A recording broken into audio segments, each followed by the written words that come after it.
যে তোমার মৃত্যু আমাকে অপরাধী করে দেয়। আমার ঠোঁট শুকনো হয়ে আসে, বুকের ভেতরটা ফাঁকা, আত্মায় অবিশ্রান্ত বৃষ্টি পতনের শব্দ, শৈশব থেকে বিষণ্ণ দীর্ঘশ্বাস। যে তোমার মৃত্যু আমাকে অপরাধী করে দেয়। বলিভিয়ার জঙ্গলে নীল প্যান্টালুন পরা তোমার ছিন্ন ভিন্ন শরীর, তোমার খোলা বুকের মধ্যখান দিয়ে নেমে গেছে শুকনো রক্তের রেখা।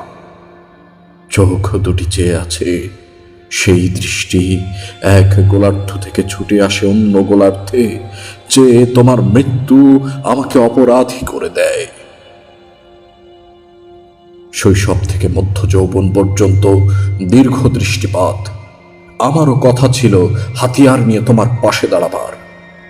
আমারও কথা ছিল জঙ্গলে কাদায় পাথরের গুহায় লুকিয়ে থেকে সংগ্রামের চরম মুহূর্তটির জন্য প্রস্তুত হওয়ার। আমারও কথা ছিল রাইফেলের কুদো বুকে চেপে প্রবল হুঙ্কারে ছুটে যাওয়ার। আমারও কথা ছিল ছিন্ন ভিন্ন লাশ ও গরম রক্তের ফোয়ারার মধ্যে বিজয় সঙ্গীত শোনাবার। কিন্তু কিন্তু আমার অনবরত দেরি হয়ে যাচ্ছে। আমার অনবরত দেরি হয়ে যাচ্ছে। এতকাল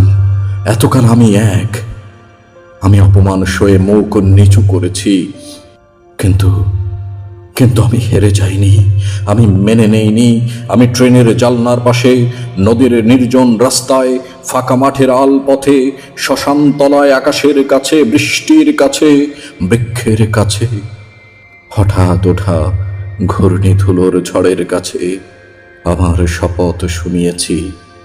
আমি প্রস্তুত হচ্ছি। আমি সব কিছুর নিজস্ব প্রতিশোধ নেব। আমি আবার ফিরে আসব। আমার হাতিয়ারহীন হাত মুষ্টিবদ্ধ হয়েছে, শক্ত হয়েছে চোয়াল। মনে মনে বারবার বলেছি, ফিরে আসব।